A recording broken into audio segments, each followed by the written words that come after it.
Apocalipse capítulo 20. Nós vamos continuar. Hoje já é a segunda parte, né, desse capítulo.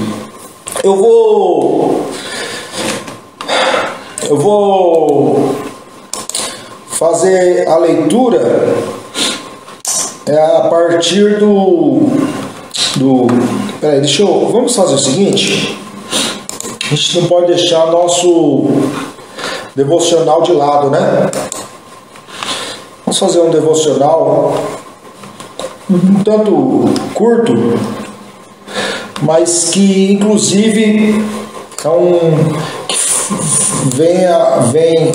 vem de encontro com o espírito de oração, né? Lá no Apocalipse capítulo 21, no versículo 4, Deus fala a respeito das coisas vindouras.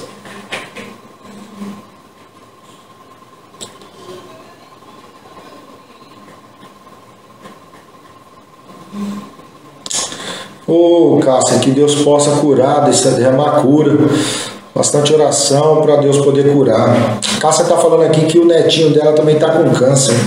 Está na mão de Deus, né, Cássia? O que a medicina não pode, onde a medicina alcança, só Deus mesmo pode fazer a diferença.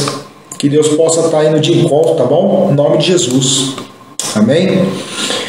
Esse versículo 4 do capítulo 21 diz assim: E Deus limpará de seus olhos toda lágrima, e não haverá mais morte, nem pranto, nem clamor, nem dor, porque já as primeiras coisas são passadas.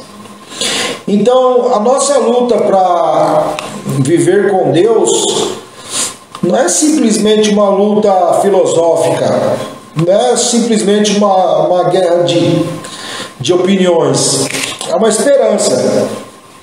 Tem um versículo que a palavra de Deus traz em Hebreus, que diz assim: o justo viverá pela fé. E há um outro versículo também que casa com esse, que diz assim: sem fé é impossível agradar a Deus. E um terceiro versículo diz assim: se creres, verá a glória de Deus. Então, o alvo principal nosso é esse versículo 4. Só que, por exemplo, para esse caso do neto da Cássia, para os casos que nós passamos no dia a dia, é a fé que pode fazer a diferença. Onde o médico fala não tem mais jeito, para o médico não tem mais jeito, ele está falando em relação a ele. Em relação a Deus, Deus fala na palavra dele. Essa pergunta, Jesus fez essa pergunta, é uma pergunta retórica, que já traz a resposta nela mesma. Jesus diz assim: haverá impossível para Deus? Ele está querendo dizer, não tem coisa impossível para Deus.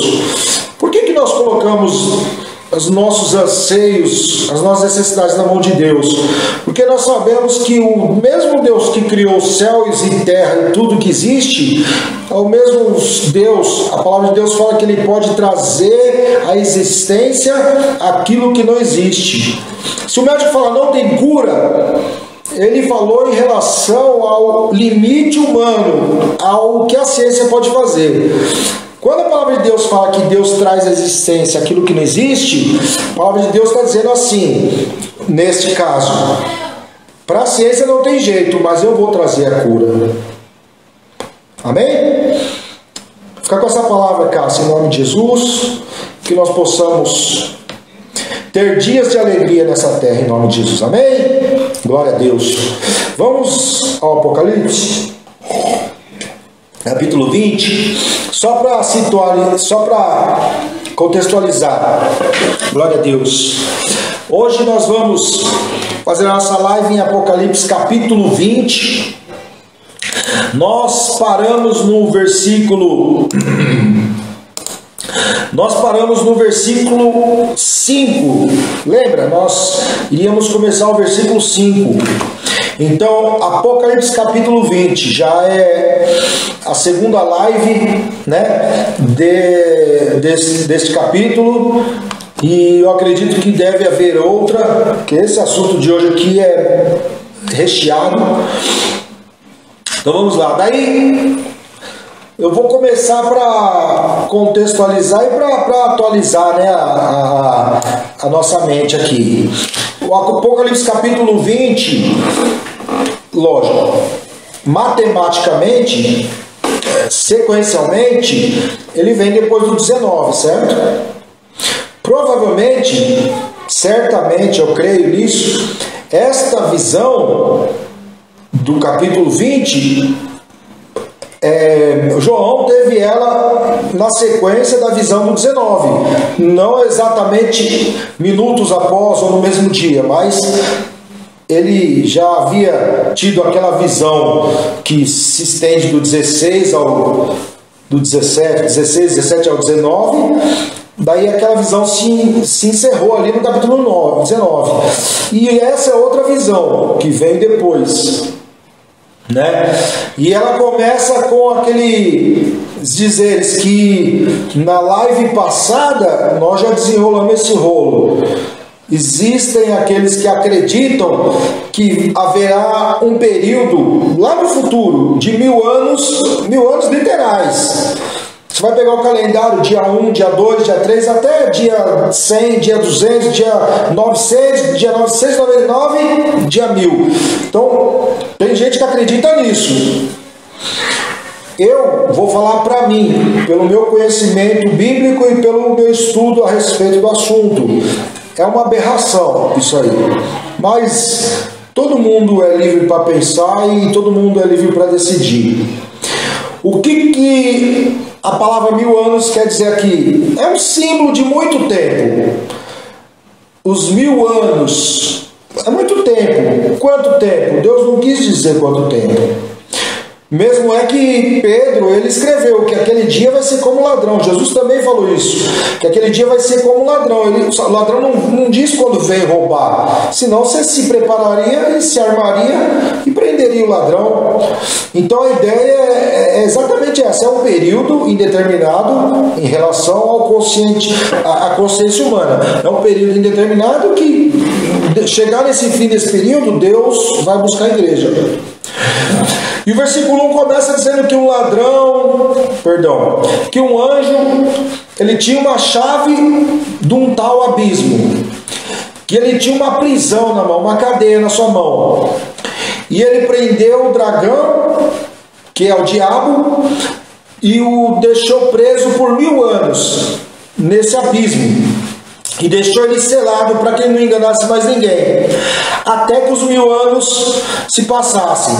E passando esse período de 1000 anos, literal ou simbólico, para mim é simbólico, ele vai ser solto para guerrear. Amém? Glória a Deus. Então, só para fixar na mente, o abismo significa profundeza. Qual o grande problema de quem acredita no abismo referente àqueles 1000 anos que eu falei?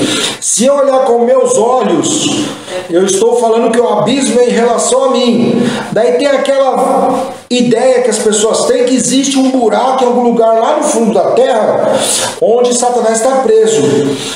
A gente tem que lembrar que o autor da Bíblia é Deus. Então o abismo é a partir do ângulo de visão de Deus. É Deus que está olhando e está vendo o abismo.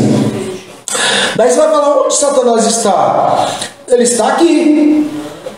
Paulo fala que a nossa briga não é nem contra a carne nem contra o sangue, mas contra principados e potestades que existem nas regiões celestiais. Você vai na igreja, se uma pessoa estiver endemoniada, ela manifesta demônio. Onde o demônio está? Vamos lá, antes dessa frase aqui. Jesus foi tentado no deserto por Satanás. Onde Jesus estava? Quando Satanás foi tentar Deus a respeito de Jó, Deus perguntou, de onde você vem? Daí Satanás fala, eu vim de rodear a terra. Então, o abismo... Outro exemplo, agora partindo da visão contrária. Quando os demônios olham Deus, quando Jesus ia expulsar demônio, Jesus expulsava demônio, daí os demônios falavam assim, ó Filho do Deus Altíssimo, vieste nos atormentar, vieste nos destruir antes do tempo. Por que o demônio chama Jesus de Filho do Deus Altíssimo? Aonde os demônios estão em relação a Deus é abismo. Aonde Deus está em relação aos demônios é o Altíssimo, mais altos céus. Então, para quem acha que demônio está preso em outro lugar assim no fundo da terra, aqui, em relação aos olhos de Deus, é a profundeza, é o lugar mais longe de Deus, vamos dizer assim. Só que a palavra de Deus vai dizer que ele está preso nas trevas. Eu já expliquei isso. Daí o que é essa chave que hoje tem na mão? Não é a chave de abrir porta, uma chave física. É no sentido de autoridade. Essa chave é no sentido de autoridade. Vamos supor, uma personalidade da sociedade. Ele chega lá na cidade de Presidente Prudente. Daí o prefeito da cidade vai dizer assim: neste evento, vai fazer um evento público lá ou na Câmara Municipal, e fala: nós vamos entregar ao Datena, vamos dizer assim, ao José Luiz Datena, as chaves da cidade. Quando ele fala as chaves da cidade, ele está querendo dizer simbolicamente que ele é bem-vindo, que ele pode entrar quando ele quiser, que ele é uma das pessoas que são importantes ali, que são como se fosse o dono da casa. Então, essa autoridade que a chave dá é representada através da chave. Então, quando eu falei, ele tinha a chave do abismo, ele tinha autoridade. E a cadeia na mão é justamente isso. É o poder de Deus que prende Satanás. Deus não precisa amarrar Satanás. Pelo poder da palavra de Deus, Deus aniquila Satanás. E Satanás sabe disso. Você que é da igreja evangélica, você lembra. A gente vai expulsar demônio. Se você não expulsa demônio, você já viu expulsando demônio? Como que a gente faz? Satanás está amarrado em nome de Jesus. Satanás não pode reagir, não pode vir para cima de você, não pode se mexer, mas não por mim, mas pelo poder de Jesus. Toda autoridade me foi dada no céu e na terra, Jesus explica. E ele vai ficar preso até que se acabem os 1000 anos. Voltando a dizer, até que se acabe esse período de tempo, que é Jesus veio, morreu na cruz, subiu para o céu. Está sentado no céu, no trono, à direita de Deus Pai Todo-Poderoso, de onde há de vir para julgar os vivos e os mortos. Quando ele vier para buscar a sua igreja, esse é o período de 1000 anos. Não interessa quantos dias são, é um sentido simbólico. Amém? Glória a Deus. Daí depois a igreja vai ser arrebatada. Quando a igreja for arrebatada, Satanás vai ser solto. Amém? Ele vai ser solto de novo. E nós já falamos bastante disso, né? Glória a Deus. Então vamos lá, para o versículo 4, vocês vão lembrar que a gente já bateu ele, só que já falou sobre ele, só que não tinha muito o que explicar, porque é muito lógico aqui a explicação. Então não precisa gastar muito tempo. Versículo 4: E vi tronos, e assentaram-se sobre eles aqueles a quem foi dado o poder de julgar. Então vamos lá. Tem gente que acredita que a igreja toda vai exercer esse poder de julgar. Eu não vejo assim. Não estou dizendo que essa visão é errada. Por que eu não vejo assim? Porque eu vejo que Jesus é o único que tem o direito de julgar. Só ele morreu na cruz. Mas tudo bem. Em todo caso, se você vê pela contagem, ele viu tronos, eram 24 tronos.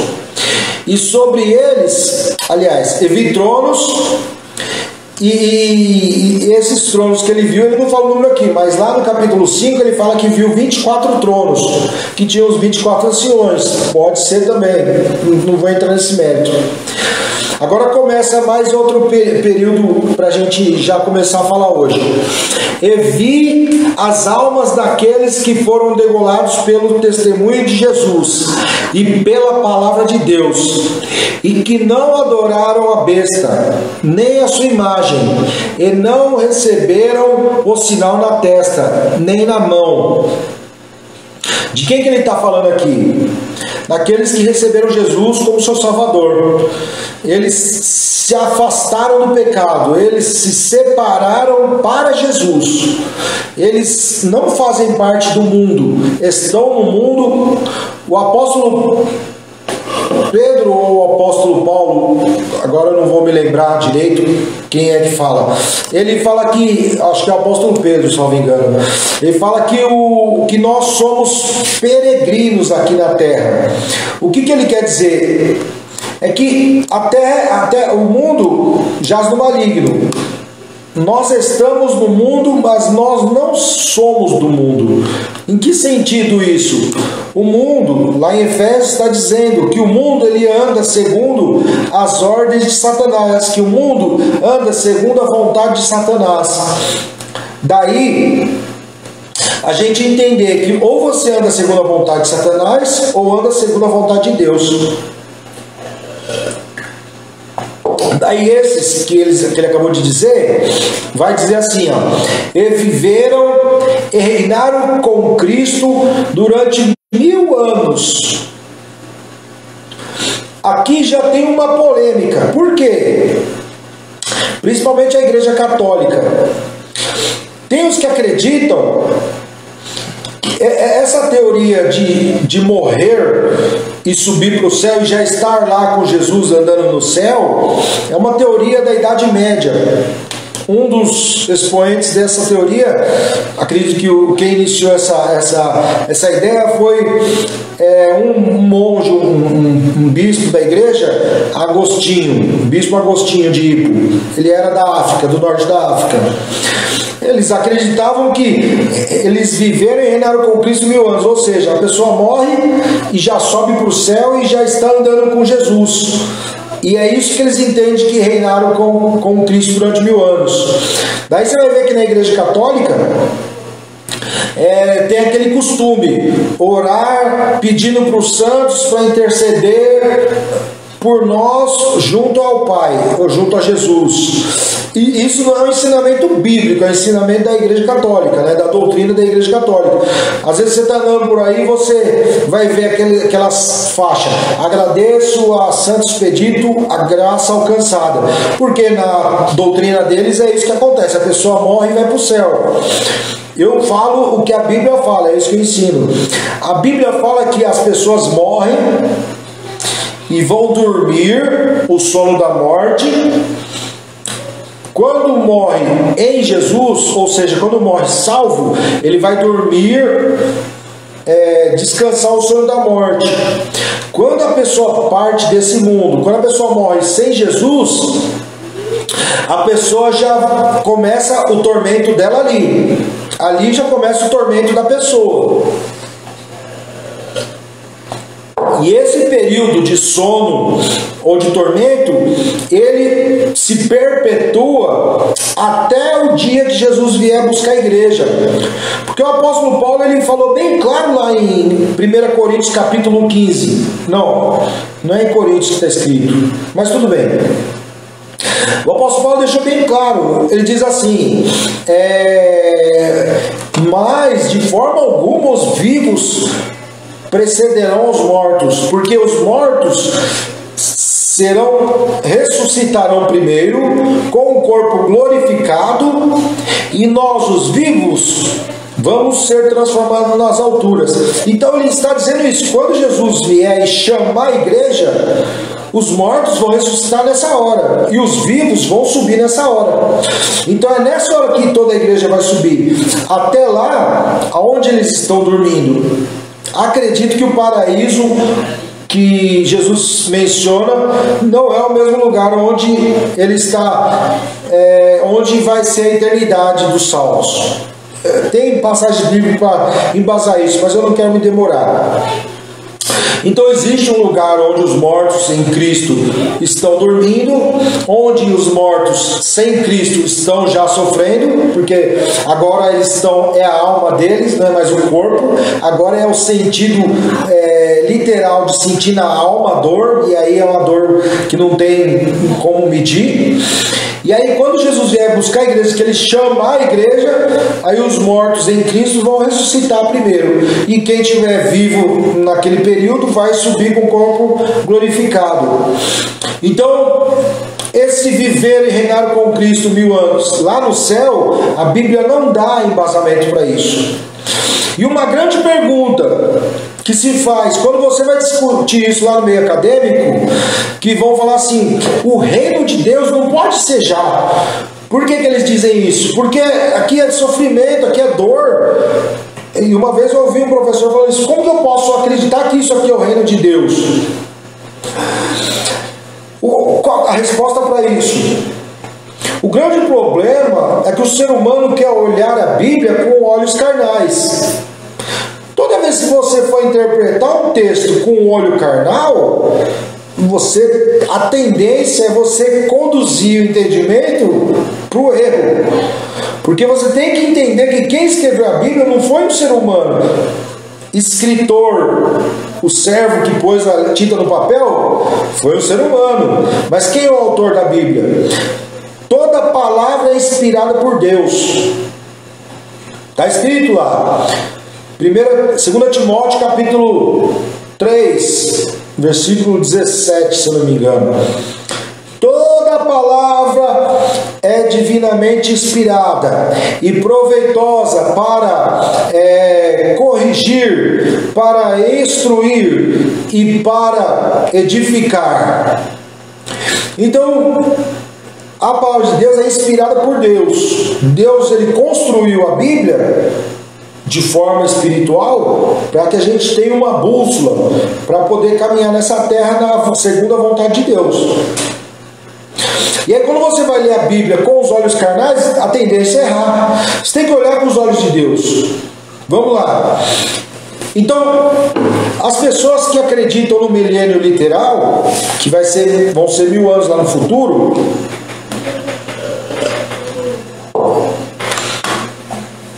elas acreditam que nesse período, aqueles que estiverem aqui vão estar ali reinando junto com Jesus, nesses 1000 anos. E eles acreditam também que nesse período, Deus vai fazer sei lá o que Deus vai fazer na cabeça deles, e os judeus vão aceitar Jesus como o salvador da sua alma. A Bíblia não dá base alguma para isso. Pelo contrário, quando você vai estudar os textos que usam para isso, você vai ver que o texto tem que ser muito adulterado, absurdamente adulterado, para isso ser verdade. E aí a gente volta a falar do fermento dos fariseus. Quando a Bíblia fala e você não entende, boca de siri, para você não correr o risco de colocar a palavra de Deus como mentira. Então, quando eu não sei, eu não vou falar o que eu acho. Ou, se eu falar o que eu acho, eu vou falar o que eu acho, mas eu vou deixar claro, esse é o meu pensamento. Tem muita coisa que eu entendo da Bíblia que eu não vou pregar no púlpito. Mas se a pessoa pegar aquilo que ela acha, mesmo que destoar do texto bíblico, ela vai responder para Deus. Então vamos lá, nesse conceito que eu estou passando: e viveram e reinaram com Cristo durante 1000 anos. Então vamos lá. 1000 anos eu já disse que não é literal, é um período de muito tempo. Daí você vai falar assim: pastor, mas você vai viver 1000 anos? Não sou eu que vou viver 1000 anos. É a igreja do Senhor que vai viver 1000 anos. Então vamos supor, quantos crentes morreram carregando o Evangelho? Nós somos frutos daquelas árvores que foram plantadas. E nós vamos plantar as sementes de árvores que vão crescer para gerar frutos daqui 100 anos, daqui 200 anos. Eu tenho um filho e uma filha, o Mateus e a Manu.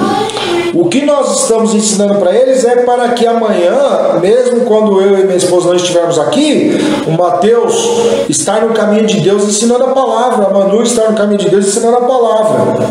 A igreja continua. Os homens, eles perecem, mas a igreja continua. Como que é reinar com Cristo 1000 anos? A igreja está reinando aqui na terra até Jesus vir buscar os salvos. A igreja vai ser levada. E viveram e reinaram com Cristo durante 1000 anos. Daí a pessoa fala assim, mas como uma vez eu ouvi de um professor, como que eu posso acreditar que essa vida miserável é um reino? Lembra que eu falei que você tem que olhar o texto bíblico com os olhos de Deus e não com o olho carnal? Jesus falou assim, ó, o príncipe deste mundo está julgado. Quem é o príncipe deste mundo? Satanás. Você lembra lá em Mateus capítulo 4? Satanás levou Jesus em um alto monte e disse assim, se prostrado me adorares, te darei todos os reinos da terra. Lá em Efésios capítulo 2, esse texto está aqui, a gente vai falar dele hoje, ou nessa live ou na live da semana que vem, vamos ver. Lá em Efésios capítulo 2 diz claramente que as pessoas que não estão em Deus, as pessoas do mundo, elas andam segundo os principados e potestades que habitam nas regiões celestiais. Então a palavra de Deus vai falar que existe um reino aqui na terra, o reino de Satanás. Lembra que eu falei para vocês desde o começo? Quem acompanha a live desde o começo vai lembrar, eu vou falar de novo para se tornar de uma forma didática. Tem um pelo aqui no meu nariz que está incomodando. Para ensinar de uma forma didática. Deus criou as coisas assim para que nós possamos ter escolha. Você pode escolher o bem ou o mal. Você pode ser positivo ou negativo. Existe o polo norte e o polo sul. Existe a direita e a esquerda. Você consegue entender que a criação de Deus eu tenho que tomar cuidado porque existe uma heresia chamada dualismo. Não é isso que eu estou falando. Mas você percebe que a criação de Deus é feita dessa forma. Existe uma ou outra opção. Sempre vai ser a primeira ou a segunda opção. Não existe 3 opções. Partindo desse ponto de vista, se nesse mundo existe o reino de Satanás, você tem que entender que desde que Adão pecou, Adão e Eva pecaram, o que prospera no mundo? O reino de Satanás. Daí Jesus fala, o príncipe desse mundo já está julgado. E aí Jesus fala assim, é chegado o reino dos céus. Até Jesus as pessoas não tinham escolha, só existia o reino de Satanás. Com a morte de Jesus na cruz e a sua vitória, agora tem 2 reinos aqui. O reino de Jesus e o reino de Satanás. Você tem que fazer a sua escolha. Quando você nega Jesus, você já está escolhendo o reino de Satanás. Quando você aceita Jesus como seu Salvador, você está negando o reino de Satanás. Então nós temos que entender que reinaram com Cristo 1000 anos não é o Evaldo que vai viver 1000 anos. A igreja de Jesus, durante esse tempo da morte de Jesus e da ressurreição de Jesus até o arrebatamento da igreja, esse período, que simbolicamente são 1000 anos, mas não são 1000 anos literais, esse período vai ser um período de reino da igreja de Cristo. Mas Deus não aniquilou o reino de Satanás. Por quê? Porque as pessoas precisam escolher. Consegue entender isso? Uma vez a gente conversando lá no serviço, um ateu perguntou para mim assim, se Deus é tão bom, tão bom, tão bom, por que ele não destruiu Satanás? Qual que é a resposta? Simples. Ele não destruiu Satanás para você ter escolha. Se ele destruísse Satanás, ele ia ser mal. Porque ele não está te deixando escolher. Ele não te dá a escolha. Mas como ele tem o reino dele e o reino de Satanás, olha como ele é bom. Ah, mas as pessoas vão para o inferno. Mas é ela que escolheu. A pessoa escolheu ser má. A pessoa escolheu fazer o mal. A pessoa escolheu destruir. Hoje eu estava estudando o comunismo. Só para você ter uma ideia, vai estudar sobre Holodomor. De 1929 a 1933, o governo soviético, o governo comunista, pegou uma cidade lá da Ucrânia. Ucrânia foi um país que combateu a Rússia, mas no final perdeu. E a União Soviética fez um experimento lá, um laboratório. Tirou toda a comida deles e fez com que eles deixassem claro que o homem é mau, que no estado de fome se instala o caos. Morreram mais de 12 milhões de pessoas. Esse é o comunismo. Esse é o socialismo. Quer que eu te fale a verdade? Eu vou te falar a verdade. Porque o Dória briga pelo lockdown, se já está mais que provado que o lockdown não serve. Porque o lockdown, ele destrói a economia. Outra frase, está lá no meu status do WhatsApp, se eu não me engano. Está lá no status do WhatsApp. Sabe qual é a intenção do socialismo e do comunismo? Causar o caos, para trazer uma destruição, para destruir o que existe, para a partir daí criar uma nova sociedade, sem família, sem Deus, sem igreja, enfim, a sociedade que eles acreditam que seja a ideal. Lembra quando nós estudamos o capítulo 13 e o capítulo 17 que fala da besta? Lembra que no capítulo 17 eu falei que a segunda besta, o chifre da segunda besta era o comunismo e o islamismo? Enfim, faz parte do reino de Satanás. Aí é o que eu falo para vocês. Uma pessoa que escolhe um regime que matou 12 milhões de pessoas só numa paulada, não foi só isso da história da humanidade, ali na Ucrânia, só ali foram 12 milhões de pessoas que o pessoal do Dória, o pessoal do Boulos mataram. E aqui no São Paulo escolheram o Covas, que é socialista, e o Boulos, que é comunista, para segundo turno. Aí você fala para mim, você vai olhar para Deus e falar: Deus, nós estamos te buscando. Buscando como? Aí a escolha.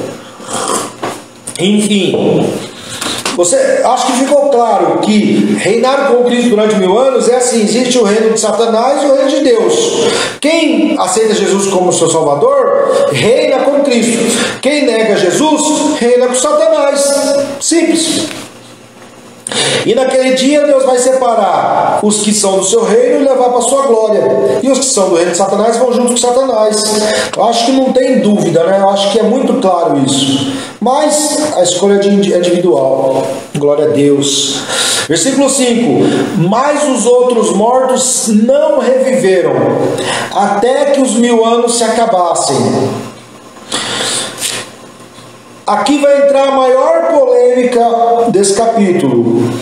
Esta é a primeira ressurreição. Presta atenção. Glória a Deus. Eu vou ler o trecho todo para refrescar a mente, que eu falei bastante. E vi as almas daqueles que foram degolados pelo testemunho de Jesus e pela palavra de Deus, e que não adoraram a besta, nem a sua imagem. Ou seja, eles escolheram ser do reino de Jesus. E não receberam o sinal na testa nem na mão. E viveram e reinaram com Cristo durante 1000 anos. Mas os outros mortos não reviveram. Eu vou explicar agora na sequência o que são os vivos e o que são os mortos. Daí vai ficar muito claro isso. Mas os outros mortos não reviveram até que os 1000 anos se acabaram. No final está escrito assim: esta é a primeira ressurreição. Então agora entra na maior polêmica do capítulo 20. Os 1000 anos eu acho que ficou muito claro. Quem quiser continuar acreditando que vão ser 1000 anos literais, cada um com a sua escolha, né? Mas eu acho que ficou muito claro. A live da semana passada, com o que foi dito hoje. Mas esta é a primeira ressurreição, é a maior polêmica na minha visão, né? Deste capítulo. Existe um erro muito esdrúxulo. A paz do Senhor, irmã Sônia, boa noite, Deus abençoe. Existe um erro muito esdrúxulo de interpretação por parte da igreja, no sentido de aceitar essa doutrina, no sentido de aceitar essa interpretação e fechar os olhos para a Bíblia. Por quê? Eu sempre falo isso e volto a dizer. Dá um sinal aí se tá boa a imagem, que para mim congelou, eu não sei se tá normal aí. Responde aí para mim no texto, por favor. Glória a Deus. Essa é uma das maiores dificuldades, porque existe uma grande parte da igreja que acredita nisso que eu vou falar, que eu falo o contrário. Como eu digo, eu falo pela Bíblia. Esta é a primeira ressurreição. Esta é a primeira ressurreição. Para quem conhece esse assunto, vai lembrar do que eu vou falar. Para quem não conhece, você já vai se familiarizar daqui a pouco. Existe uma grande enxurrada de livros, falando dessa primeira ressurreição, dizendo o seguinte: nós estamos aqui na terra, certo? Um dia, que nós não sabemos quando é, Jesus vai vir arrebatar a igreja. Só que ele só vai arrebatar uma parte da igreja, não a igreja toda. Eu acho que já ficou muito claro desde que a gente faz a live que a igreja é o povo que se entregou a Jesus, é o povo escolhido por Deus, é o povo que aceitou Jesus como seu Salvador, amém? Eu acho que ficou muito claro. E essa teoria diz que Jesus vai vir buscar uma parte da igreja e vai ficar outra parte. Uma das teorias dizem assim: aquele que se preparou, aquele que está na presença de Deus, vai subir na primeira ressurreição. E quem vai ficar? São aqueles crentes que não se prepararam, ficaram de qualquer jeito, serviram a Deus de qualquer jeito, pé na igreja, pé no mundo, o crente Raimundo, sabe? O crente que ia para a igreja vai ficar se esfregando atrás do muro, sabe essas coisas? Oh, perdão. Oh, Deus, tem misericórdia. Mas eu acho que não ofendi, né? Então, essa teoria diz isso. Obrigado, Cássio. Sempre atuante, Cássio. Essa teoria diz isso, que há duas ressurreições. A primeira de quem está preparado e lá no futuro a segunda do restante. Isso é uma heresia, não existe isso. A Bíblia, meu Deus do céu, isso é uma heresia que não tem tamanho. Mas tudo bem, vou respeitar, mas chega a doer dentro de mim. Eu falo isso porque quando eu vejo coisas que estupra a Bíblia, quando é uma coisa que é incógnita, ainda a gente até desculpa, mas a Bíblia explica isso muito detalhadamente. São vários textos, então era uma coisa que não poderia ter dúvida, mas vamos lá. E eu vou dizer uma coisa: quem ensina isso, ou quem acredita nisso, não tem culpa. Não estou te culpando porque você acredita nisso. Vamos, né, com calma, né? Por que eu digo isso? Porque nós somos dados, devido à nossa natureza carnal, a querer saber e às vezes esquecer de você estar pisando em ovos. Quando você está falando de palavra de Deus, você tem que pisar em ovos, tem que ter muito cuidado. E às vezes no nosso, sabe, naquela nosso entusiasmo de querer aprender, de querer, você tem uma ideia, puxa isso, e às vezes você vai para um caminho errado, aí você besta. Mas nesse meio, aí eu não abro mão disso. Existe gente mal intencionada que usou a fé do inocente para ganhar dinheiro. Eu vou trazer um texto aqui, rapidinho. Peraí, deixa eu ver só. Aqui. Eu ia falar dele lá na frente, mas eu vou falar para você agora. Quem tiver interesse, como isso aqui é uma live e vai ficar no ar, aliás, eu estou jogando depois as lives tudo pro YouTube, tá? Tá lá no meu canal. Daí lá tá separado só o assunto do estudo, sem aquele começo, louvor, oração. Só vou dar uma palhinha aqui. Se você quiser estudar direito, você vai pesquisar sobre Margaret MacDonald, de McDonald's mesmo, Margaret MacDonald e John Darby. Existia aí, voltou. Tinha saído aqui, tomara que não tenha caído ninguém. Mas vamos lá, quem caiu volta de novo, não tem problema.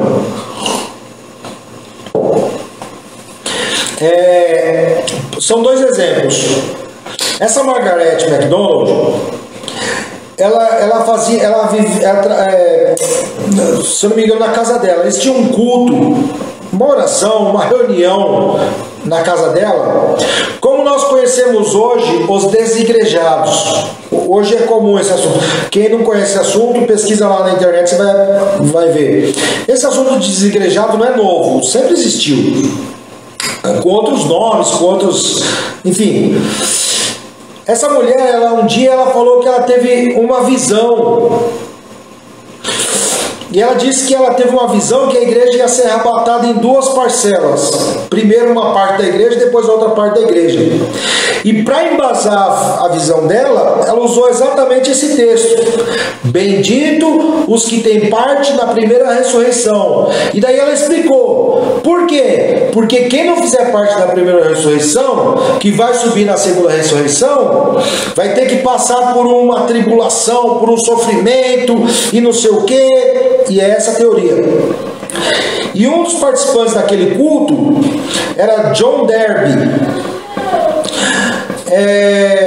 Ele era um advogado, ele era um maçom, e ele escreveu a respeito disso. Era uma ideia que ele já tinha e ele divulgou a respeito disso.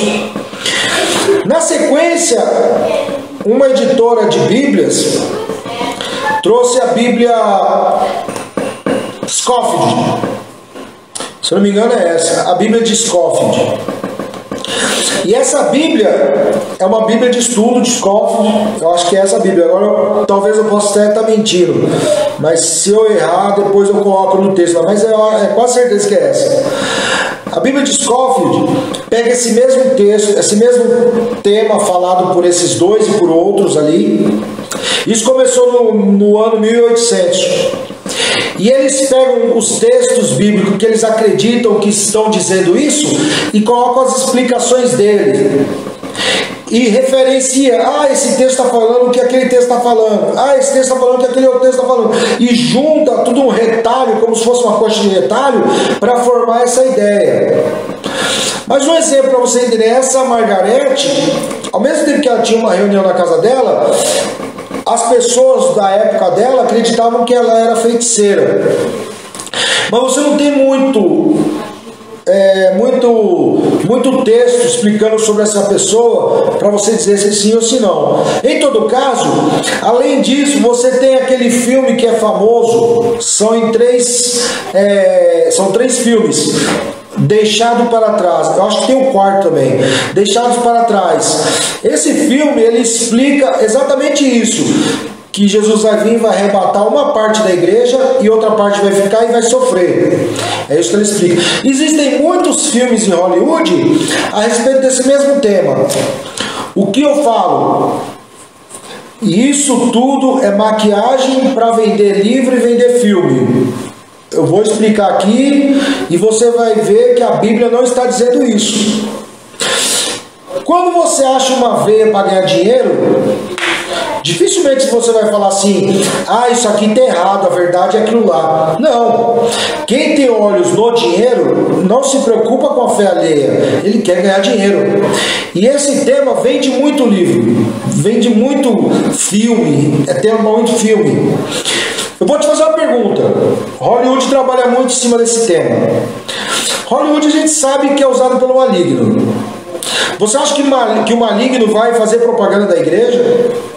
Ou ele vai esconder a verdade da igreja? É uma decisão que você tem que tomar. Agora vamos lá que a gente vai entrar nos detalhes, nas explicações do porquê disso e do porquê não isso, né? Deixa eu só ajeitar aqui, porque fechou para mim o texto. Eu não sei se para vocês, porque eu preciso estar vendo aqui para não correr o risco de cortar a live e vocês estarem aí perdidos. Então vamos lá.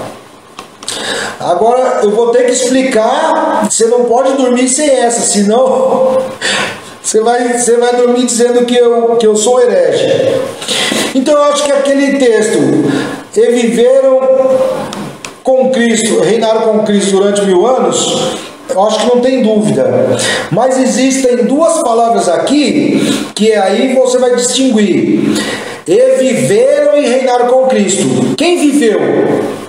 E viveram e reinaram com Cristo durante 1000 anos. Quem viveu? Acho que não tem dúvida, mas eu vou falar. Quem aceitou Jesus como seu Salvador. Amém? Mas os outros mortos não reviveram, até que os 1000 anos se acabaram.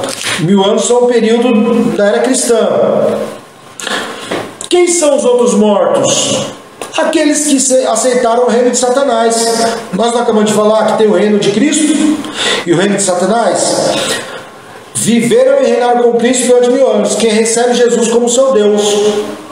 Mas os outros mortos não reviveram. Aqui está o ateu, o feiticeiro, os adoradores de ídolos, os adoradores de demônios, aqueles que fazem o mal, os comunistas, os socialistas. É o reino do mundo, é o reino de Satanás. Eles estão mortos. Eu vou te mostrar na Bíblia por que eles estão mortos.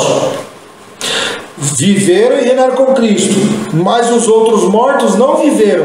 Então a primeira ressurreição que está falando é desses que viveram e reinaram com Cristo. Consegue entender isso?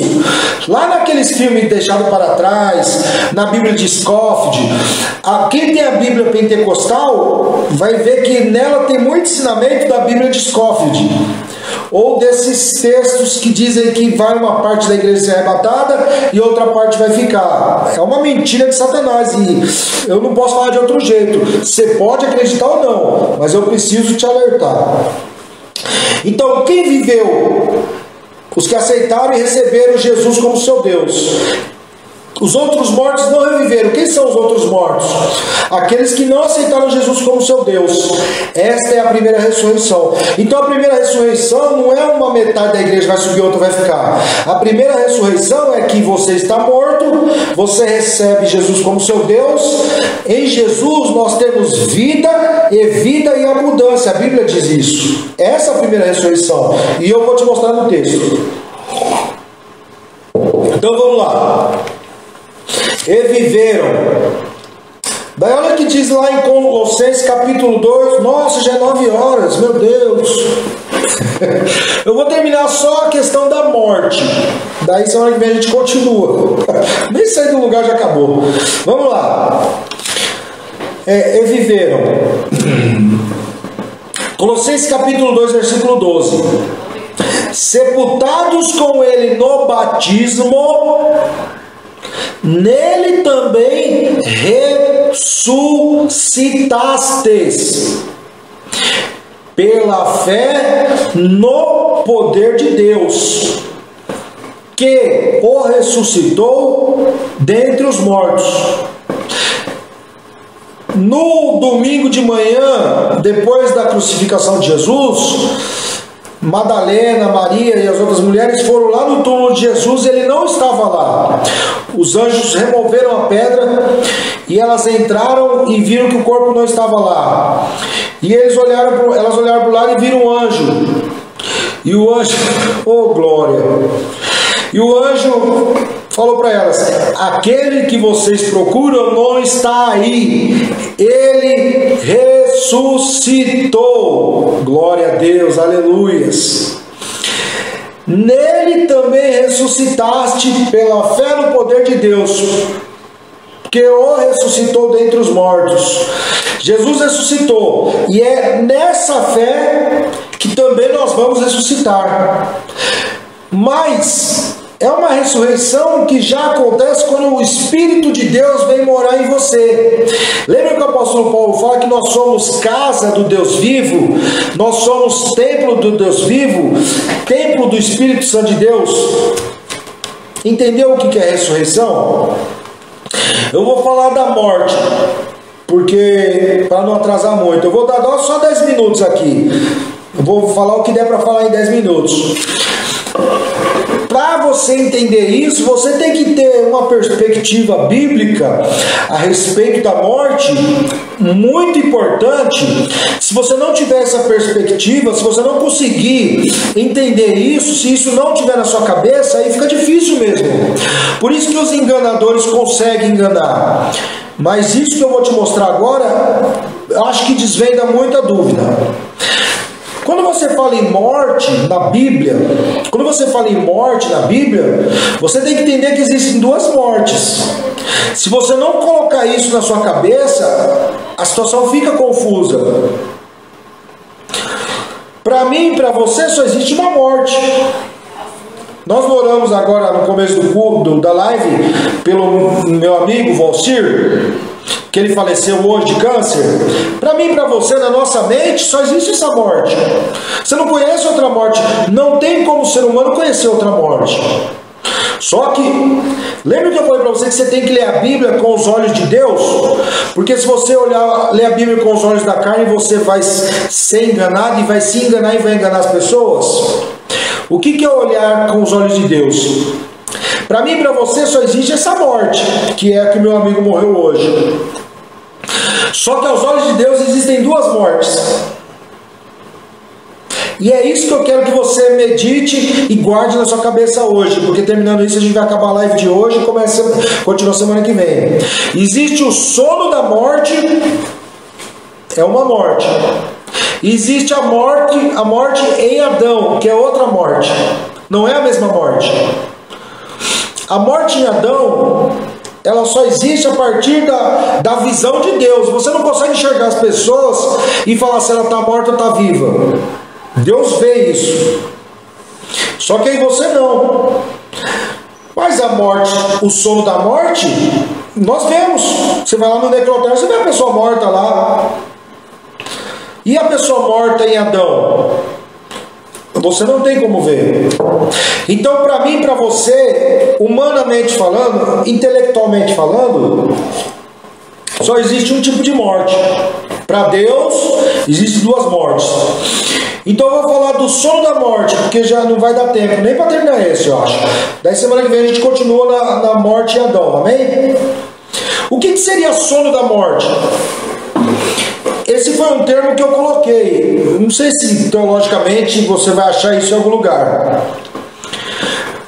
Mas a morte que eu e você conhecemos, para Deus é só um sono. Você consegue entender isso? O que para mim e para você é morte, para Deus é só um sono. Acabou na live, daqui a pouco você vai dormir. E amanhã cedo vai acontecer o que para você ir trabalhar? Você vai acordar. Do mesmo jeito que você pode acordar amanhã para ir trabalhar, Deus pode acordar um morto, como Ele vai fazer lá no final dos tempos. Eles dormem. Amém?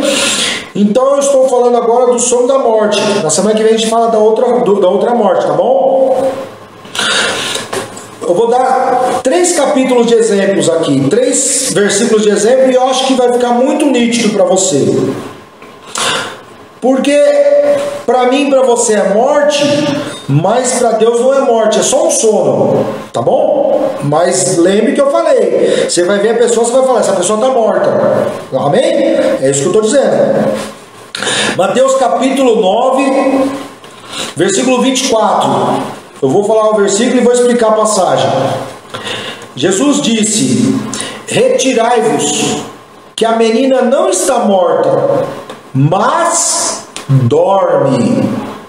Lembra disso? E riram dele. Retirai-vos, porque a menina não está morta, mas dorme. E riram dele. Eu vou explicar essa passagem. Jesus vinha, Jairo, um líder judeu, chama Jesus. Jesus, a minha filha está doente de morte. Se o senhor for orar, o senhor vai curar ela.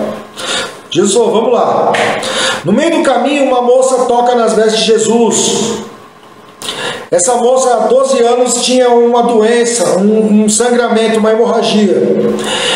Ela tinha gasto. Em Lucas você vê melhor essa história. Está lá no capítulo 9, se eu não me engano. Aí Mateus está no 9, mas Lucas também está ali pelo 9. 8, alguma coisa assim. Daí ela já tinha, Lucas fala isso, que ela já tinha gasto o dinheiro dela todo com os médicos, mas a medicina não curou ela. Mas quando ela tocou em Jesus pela fé, ela foi curada. E aí quem me tocou, e aí Jesus fala, os seus pecados foram perdoados, vai em paz. Daí o que você tem que entender? Quando acontece isso, chegam os funcionários de Jairo e falam, Jairo, não atormenta mais o mestre, porque a sua filha morreu. Daí Jesus falou, vamos lá. Chega lá, a casa está cercada com um povoado, todo mundo chorando, todo mundo de luto, aquele escândalo, chorando porque a menina estava morta, amém? E aí quando ele chega, as pessoas repreendem Jairo. E Jesus fala exatamente isso. A menina não está morta, ela dorme. Eu e você sabemos que ela estava morta, mas para Deus era só um sono. Você consegue entender isso? É isso que você tem que entender. Por isso que eles riram dele, porque ela estava morta. Jesus sabia que ia acontecer, ele é Deus. Ele entra na casa de Jairo, ele chama Jairo, a esposa, Tiago, Pedro, Tiago e João. Só os 5, só os 6 entram na casa. Jesus vai, ressuscita a menina que estava morta, ela se levanta e Jesus fala, dá comida para ela. E todo mundo ficou horrorizado. Então você entende que ela estava morta, mas Jesus fala, ela dorme? Esse é o sono da morte que eu estou falando, tá? João capítulo 11, versículo 11. Assim falou, e depois disse-lhes, Lázaro, o nosso amigo, dorme, mas vou despertá-lo do sono. Eu estou falando do sono da morte. Vamos lá, vou contextualizar para todo mundo que está assistindo. Jesus com os discípulos vinham vindo ali no caminho. Daí as irmãs de Lázaro mandaram umas pessoas irem lá chamar Jesus. Jesus, seu amigo Lázaro está doente de morte. Daí Jesus ouve e fica quieto. E passa os dias, elas mandam de novo o recado para Jesus e falam assim, ele morreu. Quando elas mandam o recado e dizem, ele morreu, daí eles vão embora, Lázaro está morto. Daí Jesus fala para eles, Lázaro, nosso amigo, dorme, mas vou despertá-lo do sono. Jesus vai lá para Betânia, pergunta para elas aonde que está. Eu estou resumindo, tá? Maravilhoso esse texto, mas enfim, porque o tempo não dá. Daí Jesus chega lá e fala assim, que vai chamar lá. Daí o pessoal fala, eu sei que no final dos tempos os mortos vão ressuscitar. Daí Jesus diz, não falei, Marta, se creres verá a glória de Deus. E aí Maria fala, Senhor, mas já faz 4 dias que ele está morto. Ele já estava 4 dias enterrado lá no túmulo. Na verdade não era enterrado, sepultado, vai. Já fazia 4 dias que ele estava sepultado no túmulo. Daí Jesus vai lá, onde ele está? Vamos lá. Tira a pedra. Tiraram a pedra do túmulo. Daí tiraram a pedra do túmulo, daí Jesus chama, Lázaro, sai para fora. E ele sai todo enrolado, porque era o costume deles, né? Sai todo enrolado, eles não enterravam no caixão. Ele sai todo enrolado, cheio de trapo e tal, e ressuscita. Você consegue entender que para o ser humano Lázaro estava morto, mas para Deus ele estava dormindo, o sono da morte. O que para mim e para você é morte, que fisicamente nós entendemos como morte, na verdade para Deus é só um sono.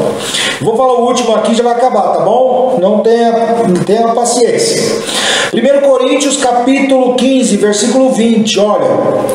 Mas de fato Cristo ressuscitou dentre os mortos e foi feito primícia dos que dormem. O que ele está falando? Jesus morreu, daí no domingo de manhã, de madrugada, ele ressuscitou.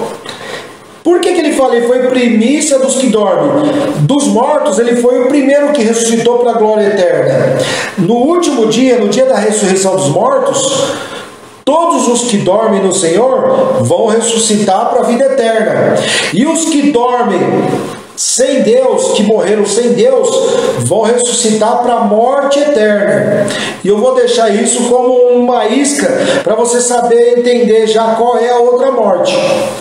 Eu acho que ficou claro o que é o sono da morte, né?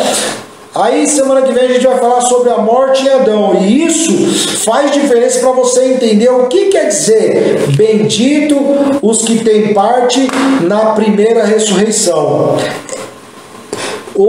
E viveram e reinaram com Cristo 1000 anos, mas os outros mortos não reviveram. Esses outros mortos que não reviveram tem a ver com essa segunda morte que nós vamos falar semana que vem. Amém? Glória a Deus. Então eu acho que por hoje, Zé Fini, a gente já falou bastante, né? São 9h15 e espero que tenha sido claro. Como sempre, se há dúvidas, deixa aí nos comentários. Se há dúvidas, eu vou ler e vou responder. Se quiser me xingar também pode xingar, tá? Fica à vontade. Não tem problema não. Mas me xinga criticando, para eu saber onde eu estou errando.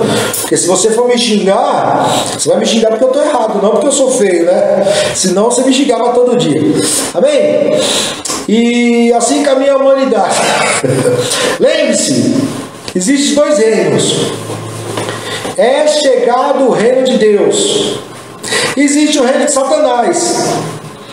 Aí a gente tem que escolher, não tem opção. Se você não escolheu o reino de Deus, você já escolheu o reino de Satanás. Deus é muito justo e honesto. Ele fala assim: você quer vir para o meu reino? Ah, eu vou pensar. Então você já escolheu outro reino. Você tem que brigar para querer o reino de Deus. Recebe Jesus como teu Deus, seu Senhor. Porque naquele dia, assim como Ele ressuscitou, nós iremos ressuscitar também em nome de Jesus. Amém? Glória a Deus. Graças a Deus por essa live, por esse momento. E semana que vem, pela misericórdia do nosso Deus, nós estaremos continuando na terceira parte do capítulo 20 de Apocalipse.